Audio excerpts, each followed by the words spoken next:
Hello everyone. तो ये आज हमारा जावा सीरीज का चौथा वीडियो है। इससे पहले हमने सब जावा के इंस्टॉलेशन को देख लिया है। जावा के बारे में हमने समझा कि जावा कैसे काम करता है। जावा का आर्किटेक्चर को हमने समझा है कि जावा का आर्किटेक्चर किस तरीके से होता है, जेडीके क्या होता है, जेआरडी क्या होता है, जेवीएम क्या होता है, जावा किस तरीके से वर्क करता है। हम लोगों ने इन सभी टॉपिक को कवर कर लिया है। अभी हम जो टॉपिक को देखने वाले हैं उसका नाम है वेरिएबल। तो चलिए हम अपने बिना टाइम लगाए हुए अब चलते हैं VS कोड के ऊपर। और हम एक नया फ़ोल्डर बना लेते हैं यहाँ पे वेरिएबल नाम का। तो मैंने एक नया फ़ोल्डर बना लिया है वेरिएबल, और इस वेरिएबल के अंदर ही हम आज जितने भी वेरिएबल सीखेंगे, वेरिएबल के बारे में सीखेंगे, उसका कोड हम इसी वेरिएबल के अंदर में लिख रहे होंगे। तो चलिए बिना टाइम गवाए हुए हम एक थोड़ा सा नोट्स की तरफ चलते हैं। पहले समझते हैं कि वेरिएबल होता क्या है।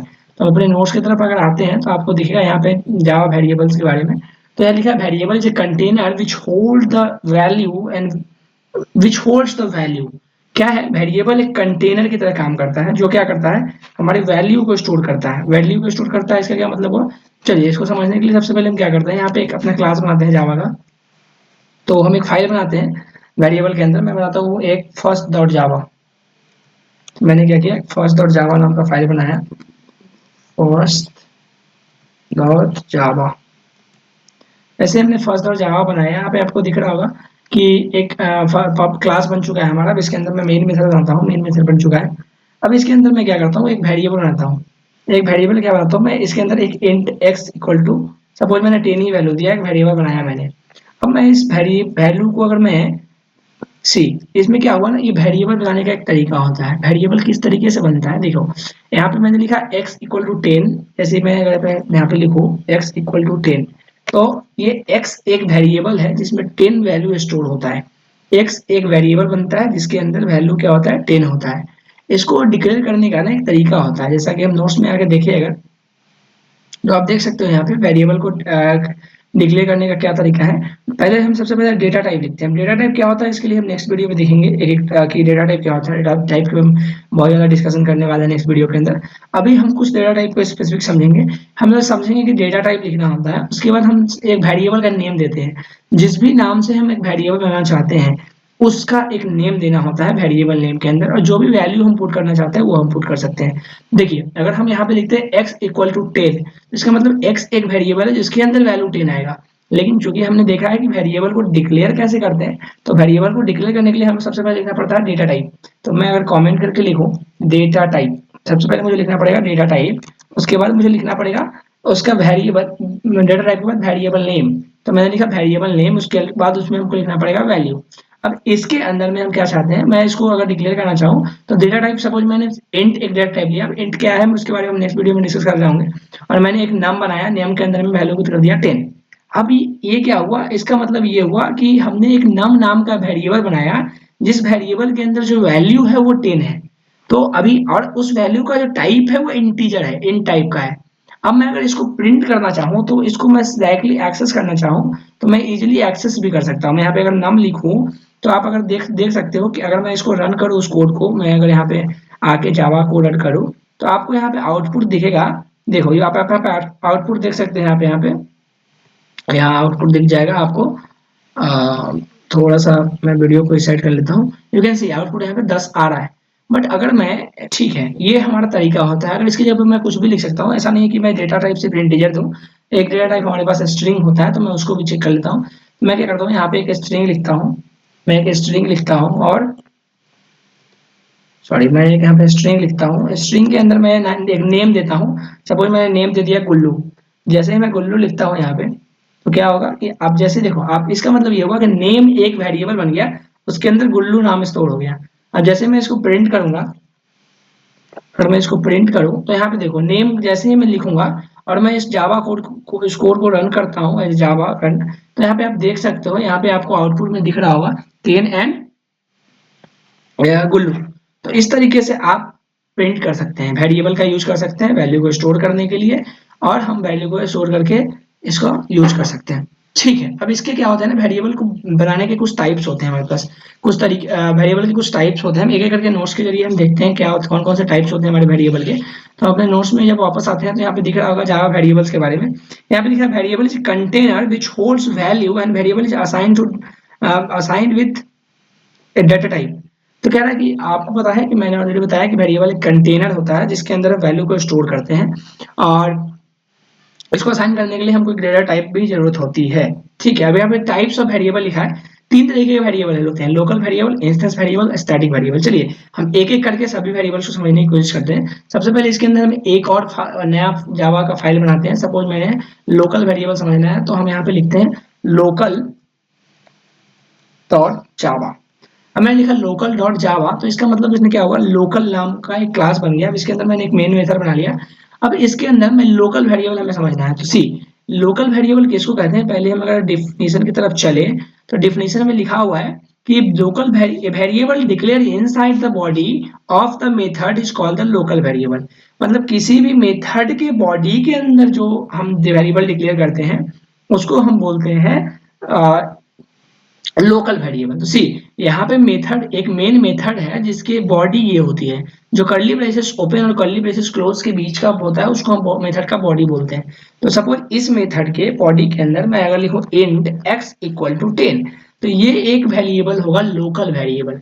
ये जो होगा इसका लोकल वेरिएबल होगा, इस मेथड का लोकल वेरिएबल होगा। अब इसको हम देखते हैं कैसे लोकल वेरिएबल होगा। अब अगर मैं इसको प्रिंट करने की कोशिश करूं, तो मैं एक चीज यहाँ पे आऊंगा, x लिखता हूं, तो आप जो x की वैल्यू है आप प्रिंट कर पाओगे। अगर मैं इसको रन करूं तो आप देख सकते हैं यहाँ पे x की वैल्यू 10 आ गई है। तो इस तरीके से हम रन कर सकते हैं। बट अगर मैं 1 मिनट के लिए मैं यहाँ पे चेंज करने की कोशिश करूँ, मैं इसको हम बोलते हैं लोकल वेरिएबल। अब देखते हैं थोड़ा सा इंस्टेंस वेरिएबल की तरफ चलते हैं पहले। तो मैं एक नया फाइल बनाता हूँ, फिर से यहाँ पे मैं यहाँ पे बनाता हूँ इंस्टेंस वेरिएबल, इंस्टेंस, और मैं यहाँ पे लिखता हूँ वेरिएबल डॉट जावा। मैंने देखा इंस्टेंस वेरिएबल डॉट जावा, यहाँ पे एक क्लास बन गया, मैंने मेन मेथड बनाया। अब इस मेन मेथड के लिए मैंने क्या करना है, अब देखो इंस्टेंस वेरिएबल बनाने के लिए सब जो इंस्टेंस वेरिएबल होता है मेथड के अंदर बॉडी के अंदर नहीं बनता है। जो इंस्टेंस वेरिएबल है वो मेथड के बॉडी के अंदर नहीं बनता, वो बॉडी के बाहर, मेथड के बॉडी के बाहर और क्लास के अंदर बनता है। तो अगर मैं इस क्लास क्लास जो है हमारा इंस्टेंस वेरिएबल, इसी क्लास के अंदर में अगर मैं एक वेरिएबल बनाऊं, सपोज मैं यहाँ पे लिखता हूँ नेम इक्वल टू, मैं नेम का डेटा टाइप लिखना पड़ेगा मुझे, स्ट्रिंग नेम इक्वल टू, मैं लिखता हूँ अमित। तो अभी क्या हुआ, इसका मतलब हुआ कि एक ये जो हमारा डेटा टाइप है, सॉरी ये जो हमारा वेरिएबल है, ये that is called the instance variable. Instance variable का एक और चीज होता है, अगर मैं इसको एक्सेस करने चलूंगा तो इसके लिए मुझे ऑब्जेक्ट क्रिएट करना पड़ेगा। अगर मैं यहाँ पे आऊँ, अगर मैं इस मेथड के अंदर में अगर प्रिंट करना चाहूँ, मैं अभी मैं अगर उसके अंदर प्रिंट करना चाहूँ नेम को, तो आप देखोगे कि यहाँ पे एरर आ रहा है, यहाँ पे रेड कलर से बन के आ रहा है। इसका मतलब ये होता है कि आप इसको एक्सेस नहीं कर पाएंगे। अगर मैं इस कोड को रन करूँ अभी के लिए, तो आप देखोगे यहाँ पे एरर आ रहा है, static reference to non static field. See इसका मतलब ये है कि ये जो इंस्टेंस वेरिएबल है एक नॉन स्टैटिक वेरिएबल है, और आप उसको स्टैटिक तरीके से एक्सेस करने की कोशिश कर रहे हैं, तो ये पॉसिबल नहीं है। तो इंस्टेंस वेरिएबल को एक्सेस करने के लिए हमको ऑब्जेक्ट क्रिएट करना पड़ता है। तब हम ऑब्जेक्ट कैसे क्रिएट होता है, ये सब हम ऑब्जेक्ट ओरिएंटेड प्रोग्रामिंग पढ़ेंगे तो अच्छे समझेंगे, उससे पहले भी समझेंगे। बट अभी के लिए मैं अगर बताऊं कि ऑब्जेक्ट कैसे क्रिएट करते हैं, तो उसका एक तरीका होता है। क्लास, सबसे पहले हमको लिखना पड़ता है क्लास का नेम। तो मुझे ऑब्जेक्ट क्रिएट करने के लिए लिखना पड़ता है जिस क्लास का ऑब्जेक्ट क्रिएट करना है उस क्लास का नेम लिखना पड़ेगा। उस क्लास का नेम लिखने के बाद मुझे ऑब्जेक्ट का नेम लिखना पड़ेगा जिस नाम से मुझे ऑब्जेक्ट क्रिएट करना है।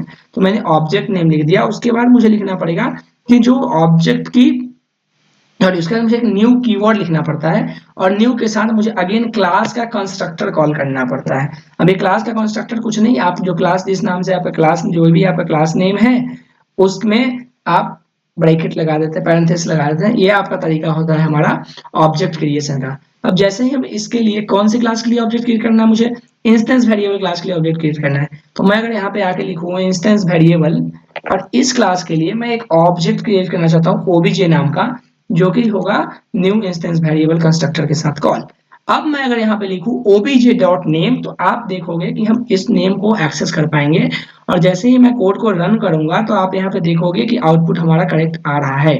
बट अभी देखो, ये था हमारा इंस्टेंस वेरिएबल। अगर मैं इसमें स्टैटिक लगा दूं तो ये इंस्टेंस वेरिएबल नहीं, स्टैटिक वेरिएबल हो जाएगा। अब स्टैटिक वेरिएबल को हम समझते हैं अभी के लिए। अभी हम चलते हैं, एक नया फाइल बनाते हैं यहाँ पे। ये मैं एक नया फाइल बनाता हूँ स्टैटिक वेरिएबल करके, तो मैं लिखता हूँ स्टैटिक अंडरस्कोर वेरिएबल डॉट जावा। अब इसके अंदर क्या है, स्टैटिक वेरिएबल के अंदर मैं एक मेन मेथड बना लेता हूँ। मेन मेथड के अंदर मैं लिखता हूँ, अब स्टैटिक वेरिएबल अगेन इसको मैं स्टैटिक वेरिएबल को मैं मेन मेथड के अंदर नहीं बना सकता। मैं यहाँ पे इस तरीके से नहीं लिख सकता कि static name equal to, sorry, static string name equal to Shivam. जिस भी वेरिएबल के आगे स्टैटिक लग जाए उसे हम स्टैटिक वेरिएबल बोलते हैं। तो आप इस तरीके से नहीं बना सकते। यहाँ पर लिख रहा है illegal modifier for parameter name only final is permitted. So आप इस तरीके से नहीं कर सकते। इसके लिए आपको क्या करना पड़ेगा, ये जो स्टैटिक मेथड है वो हमेशा क्लास के अंदर आपको मेथड के बाहर ही देना पड़ता है। अब इस तरीके से आप लिख दिए static string name equal to Shivam. अब इस स्टैटिक मेथड वेरिएबल आने का बेनिफिट क्या होगा कि मैं मेन मेथड के अंदर या किसी भी मेथड के अंदर डायरेक्टली इस स्टैटिक वेरिएबल को एक्सेस कर पाऊंगा। तो मैं अगर यहाँ पर डायरेक्टली लिखता हूँ प्रिंट, मैं लिखता हूँ डायरेक्टली प्रिंट करके, और प्रिंट के अंदर मैं लिख दूंगा नेम, तो यहाँ पे आप डायरेक्टली देख सकते हैं कि हम यहाँ पे नेम को एक्सेस कर पा रहे हैं। अगर मैं इसको रन करने की कोशिश करूँ, अगर मैं रन करता हूँ इसको जावा कोड से, तो आप देख सकते हैं यहाँ पे एग्जैक्टली आपको इजिली वो रन हो रहा है, आप नेम एक्सेस कर पा रहे हैं। There is no issue with that. चलिए अभी हम चलते हैं अब थोड़ा सा नोट्स की तरफ चलते हैं। हमने काफी कुछ कवर कर लिया।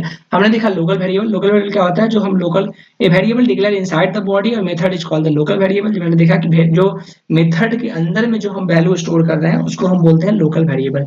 और इसको हम क्या कर सकते हैं, with in the method he create कर सकते हैं। ओके, इसको हम एक्सेस भी विद इन द मेथड ही कर सकते हैं। अब अगर मैं मेन मेथड के बाहर, अगर मैं 1 मिनट के लिए मैं क्या करूँ, यहाँ पे दूसरा कोई मेथड दे दूँ, और सपोज मैं यहाँ पे दूसरा कोई मेथड हो और उसके अंदर एक्सेस करना चाहूंगा इसके, मैं अगर आ जाऊँ इंस्टेंस लोकल वेरिएबल की बात करूँ, तो एक्स की वैल्यू अगर मैं इस मेथड के बाहर सर्च करूंगा तो मैं उसको एक्सेस नहीं कर पाऊंगा। बाहर वाले मेथड को पता भी नहीं होता कि एक्स नाम का कोई वेरिएबल लोकली बन रखा है। तो लोकल वेरिएबल में सिर्फ और सिर्फ जो हमारा स्कोप होता है उसी को पता होता है। स्टैटिक वेरिएबल जो क्लास लेवल का वेरिएबल होता है ये हम कहीं से भी एक्सेस कर पाते हैं।